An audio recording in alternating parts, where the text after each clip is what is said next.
So, side control. I'm taking this straight from my teacher, Joe. I'm not changing anything or making it my own. I'm just giving you what a red belt knows, okay? Over 60 years worth of jiu-jitsu. I don't like to change what isn't broken, and what he does and what he shows is very common sense. A lot of common sense versus what we're taught.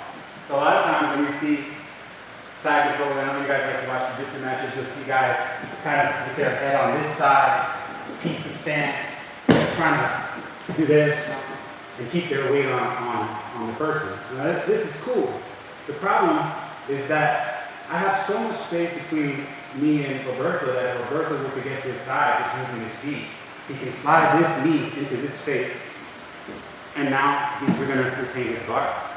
It's giving me a whole lot of problems. I got to keep walking and walking until he's going to give me a problem soon. Their head here, even if they're like this, or their head here, and they think they're in side control, even if they have the knee, they think they have the hips control, they have the head control, they think this is good. But if he can manage to free his arm or use this hand, he can always push my head or push the best one in my armpit. It's called the Y escape. So once he pushes my head out of the way, his principles are on. So now he can sit up because my weight's off of him. Sit up. Yeah, you get to his side. Now it's a fight. Okay? Not that I can't maybe keep side control, fighting, but I prefer to be lazy. So, and Joe is a master. So when we talk side control, the reason why we're making this mistake, we're thinking, oh, he's on his side, I need to lay on him this way. But we actually need to be like two hooks on top of each other. If you turn your body, if you turn two hooks, here's the leverage. This is where they can get out at any point, with his head or his legs. So whether I'm facing his legs or I'm facing his head, side control is knee to the butt, hand blocking the elbow or elbow blocking the elbow, doesn't matter. My head. The hip, not the elbow. Excuse me, yeah, his hip. But I can bring my elbow down to his hip too. You know what I'm saying? It's like I'm locking his hip between my knee and my hand. My head is over his head, and my hand, preferably, is deviating his head. Now, this is very important. Not near his neck. His head is strong here. It needs to be the very top ball point of his head, above his ear. Super easy, no matter how big a person is. He couldn't bench press, and he wouldn't bench press in this position.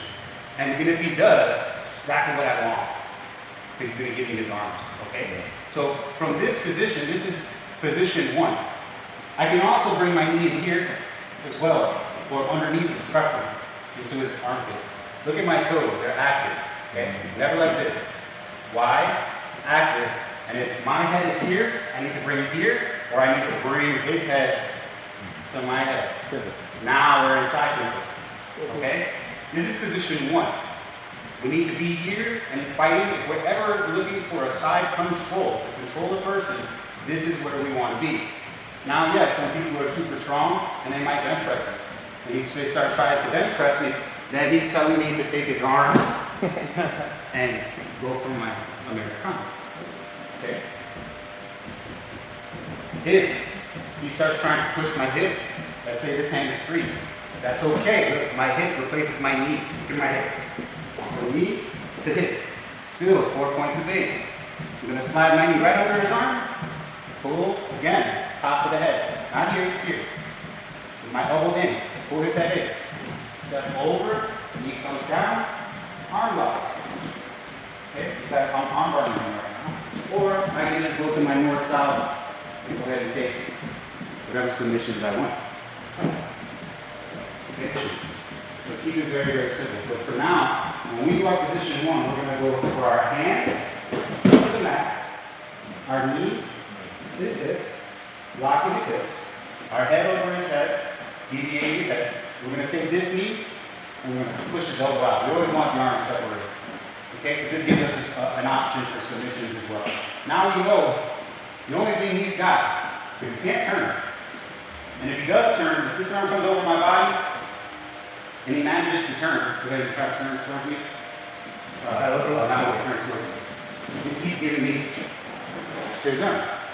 So everything that he does from here should be my finish, ultimately. That way we're not running around trying to hold control. We're already in control. We're waiting for every opportunity that he's going to give us because of his discomfort or because he feels a little comfort. He feels he can push me with his hand under my neck. Maybe he feels that. Okay, good. I move forward, I mount, I take his hand. Right? He's giving me the next steps because I'm in the right place. This is for MMA, this is for Jiu-Jitsu. Now, if you're talking fighting, punching, getting clawed in the face, my preference, and you can practice it a little bit, is making sure you have a very deep underhook and you can hold his head, with your head over his head, hip against his hip, and making sure that you have control of the hands. I don't want him scratching me or hurting me. I want to be the one who can hurt him. And as he tries to escape this, whatever he does, what would you do? Good. Yeah, how would you escape? Okay, good. Here's one. Here's the other. Oh my God. Here's your crucifix. Okay? So that's why I kind of prefer, it's the same principles, it's the same side control, it's still Joe's control. This is the lazy version because you're just waiting for them to give it to you. This is he's going to be so uncomfortable because of the pressure on his chest and his diaphragm version that he has to fight and give it to you. So at some point, if I'm, especially in MMA, if I'm hitting him, then he's going to give me this arm. Push it down, boom. Now this arm is mine. Now this is just my hold. Okay, arm lock. One arm in Americana, hammer fist, choke, okay. You got it? Got it. Preguntas? Nope. Don't worry so much about all the submissions, just worry about the position.